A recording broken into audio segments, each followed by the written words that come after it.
Preparándonos para la vida. Prepararse para la vida implica un cúmulo de saberes, entre ellos los conocimientos, los quehaceres diarios que uno tiene como ser humano, las preocupaciones, la vida relacionada con la familia, la vida relacionada con la sociedad, en su entorno y en el Estado, en su relación con el Estado.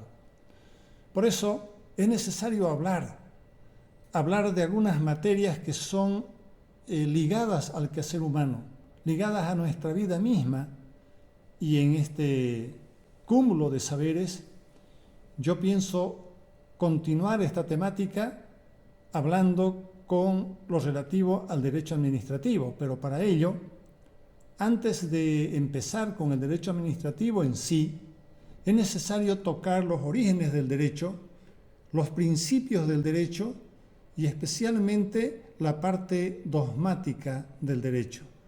Seguramente que esto puede calar bastante en algunas personas que son interesadas en conocer lo que es el derecho, lo que son sus derechos y lo que deberían reclamar como personas ante el Estado, porque el derecho administrativo al final, la materia que vamos a tratar posterior, está relativa justamente a eso, a saber comprender en qué consiste el derecho de la persona frente al Estado.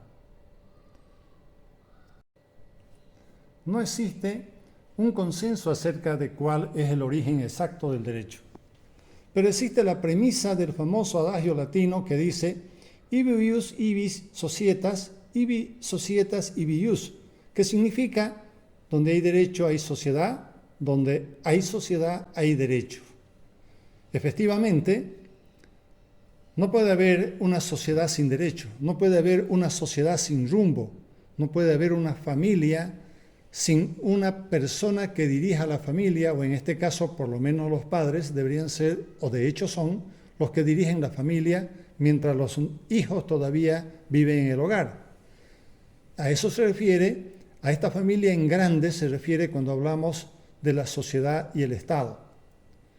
La historia demuestra que las sociedades más antiguas disponían de normas consuetudinarias de su organización, aunque no hubieran sido normas de derecho o quizás simplemente hayan sido rutinas o costumbres, como en el caso de las hordas, los clanes, tribus, y todo era oral.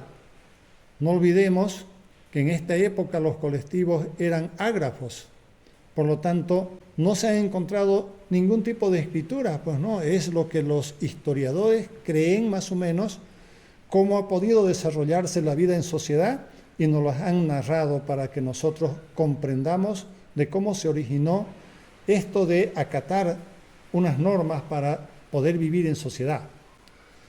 Quizás no hayan sido justas, pero obviamente la relación entre los conceptos de derecho y justicia requieren de otro análisis independiente y muy sensible, incluso para nuestros tiempos. Es decir, no siempre el derecho es justicia. La justicia es un paradigma que está mucho más allá del derecho, pero aún así, si siguiéramos correctamente las normas de derecho de cada Estado, si cumpliéramos como manda la norma, administradores y administrados, estaríamos mucho más cerca de ese paradigma justicia. En la época del salvajismo vemos un dibujo que me llamó la atención bastante. Y no por lo que está en el dibujo, no por lo que se puede ver en el dibujo, sino por lo que uno puede imaginar lo que estaban haciendo o pensando quien lo dibujó, lo que podía haber sido el inicio del raciocinio humano para darse cuenta de que la naturaleza le puede proveer lo que conoce hasta ese momento y mucho más como nos los viene proveyendo hasta ahora. Es decir, la concepción del pensamiento humano, el raciocinio humano, es el que nos lleva a entender lo que hacemos y lo que queremos hacer. Lo que inventamos nosotros no está en el aire, en sí está relacionado con algo que hemos meditado primero para ejecutarlo después. En aquellos tiempos, la autoridad se ejercía por los hombres más fuertes, rodeados de brujos y hechiceros con supuestos conocimientos sobre la salud, los cultos religiosos y la naturaleza. Pero claro, si nosotros analizáramos la cultura oriental, a lo mejor allá no tienen escrito que los hombres fuertes eran quienes dirigían los grupos sociales, porque allá se respeta a la persona mayor y se cree que la persona mayor es la que dirige la sociedad y debe dirigir por su conocimiento, por la ¿qué se llama experiencia que ha ganado con el correr del tiempo, con los tiempos vividos, y por la costumbre de ese respeto se sigue nomás hasta hoy en la cultura oriental. Mientras nosotros aquí tenemos en la historia de que los hombres más fuertes dirigían la sociedad en el sentido que tenían mando. En el Código de Hammurabi, elaborado por el sexto rey babilónico en 1728 a 1686 a.C., quiero aclarar que las fechas antes de Cristo van de más a menos hasta el momento del nacimiento de Cristo, cuando entramos a la nueva era que vamos de menos a más. Por eso es que los años vividos se cuentan con números mayores hasta el número menor acercándose al nacimiento de Cristo. Por si acaso la historia lo narra así también, hay que tomar muy en cuenta el tema de las fechas. Así resulta de que este código, que es considerado el primer gran texto jurídico de la historia, contenía, entre otras, la ley del famoso talión, lex talionis. Y aquí nos enseñaban en este código, por ejemplo, no pidas sin dar, el famoso trueque. No importa el valor de las cosas que daban, lo que importa es el gesto de recibir y a la vez dar algo para sentirse a la par, para sentirse que ha retribuido lo que recibió. O también decía, no reciban con ingratitud. Es decir, si te regalan algo, no lo puedes recibir con ingratitud. No, es más bien al revés, recibir con gratitud, con agradecimiento, porque se lo están regalando. Otro también decía, antes de esta norma, nos dicen, ¿no?, regía la venganza privada. ¿En qué consistía la venganza privada? La venganza privada se fue extendiendo en la época antigua, según la historia, y por un daño recibido, el que recibía el daño o el grupo que recibía el daño se vengaba de una manera tal que le causaba igual o más daño al otro grupo o al agresor. De tal manera que esto fue creciendo y fue poniendo en riesgo los grupos sociales. Entonces ya no había paz. Si alguien creía que había recibido un delito, que alguien había sido vejado, se vengaba de tal manera que el otro grupo se sentía también con la necesidad de volver a vengarse y esto nunca terminaba. Entonces la ley del talión viene a poner orden en cuanto a la venganza privada. Y a la vez, esta ley de talión sienta pues el principio de autoridad, ese principio que hasta hoy mantenemos y que debería ser cada vez mejor, y sin embargo vemos que cada vez se va perdiendo más bien el principio de autoridad en algunos regímenes donde no se respeta la ley, donde la autoridad no respeta la ley, de hecho se hace faltar el respeto, ¿o no? La mayor parte de los ordenamientos jurídicos en África y Eurasia, por si acaso Eurasia se llama la capa tectónica que va desde España hasta China, por eso es Eurasia, Europa y Asia. Hasta Eurasia se han basado en la ley del talión, es decir, en ese, si te causan este daño, no puedes hacer daño mayor que el que has recibido. O si te dan algo, debes retribuirlo. Especialmente en Europa, en la Edad Antigua y en la Edad Media, hasta 1764, salvo en la Sharia de algunos países islámicos. Esos no respetaban esta ley. Las tablas de la ley mosaica, en el siglo XIII a.C., en el monte Sinaí, principios éticos de la adoración, ahí se fijan ciertas normas, porque inclusive más que las normas escritas en los códigos que hoy conocemos, en esta ley mosaica, se establecen prohibiciones, se establecen reglas concretas. Hoy, por ejemplo, el Código Penal nuestro no dice no matarás. Sin embargo, en estas leyes sí van normas concretas, qué es lo que no se debe hacer. Aquí, si haces esto, te castigan, te tipifican. En estas leyes no te tipificaba, te decía qué hacer, qué no hacer.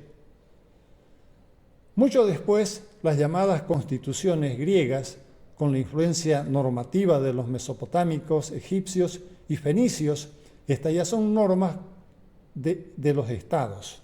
Estamos hablando de Grecia cuando ya tenía más o menos una constitución, porque no olvidemos que el derecho constitucional nace mucho después, y las que hoy decimos constituciones de Grecia no eran más que normas de aquel tiempo que se dictaron, que tenían más o menos para los tiempos actuales una calidad de constitución. Luego vienen las leyes de Dracón, dictó leyes muy severas para limitar los abusos de los nobles. Y esto fue en el siglo VII a.C. Pero eran unas leyes tan severas que casi nadie podía cumplirlas. Luego vino Solón, un siglo después prácticamente, uno de los 7 sabios de Grecia, que alivió la pobreza, la esclavización y el régimen señorial, pero lo hizo de tal manera que eran leyes mucho más suaves y que se podían cumplir, tanto por las autoridades como por los administrados. Esto ocurrió ya en los años 638 a 558 a.C.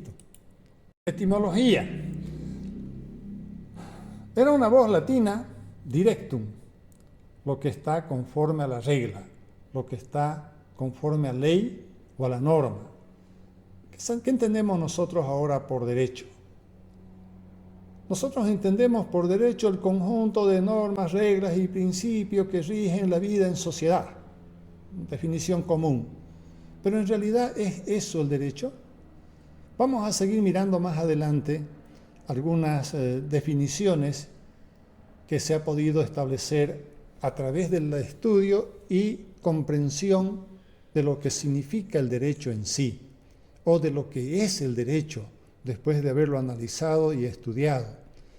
Vemos que ahí Pérez Luño, en la Edad Media, derecho dice, conforme a la recta razón, para referirse al derecho como una doctrina, como una cuestión de obediencia de la persona a la autoridad, y la autoridad como aquella que provee el bien para toda la sociedad.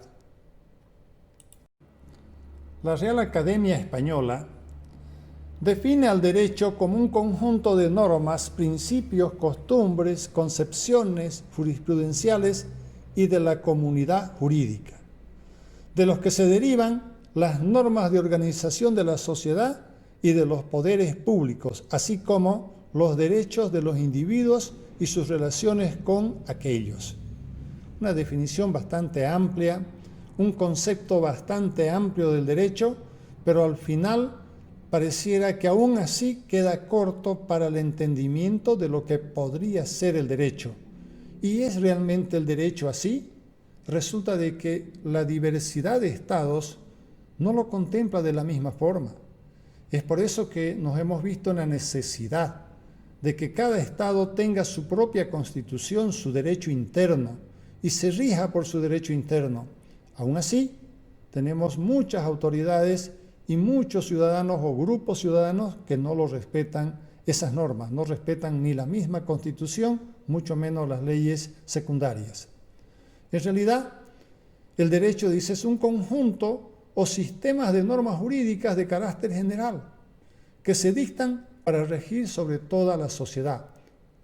Vuelvo a recalcar que esto se debe y se aplica en el derecho interno de cada estado, porque al final cada estado lo que impone son sus intereses políticos y socioeconómicos como clase dominante todavía, menos que el Estado. nos bajamos al nivel político y la clase dominante es la que dicta estas leyes, aprueba estas leyes para aplicar sus propias ideas de políticas socioeconómicas y desarrollo del Estado. En otras palabras, el ordenamiento jurídico interno de un Estado marca el nivel de desarrollo de esa sociedad.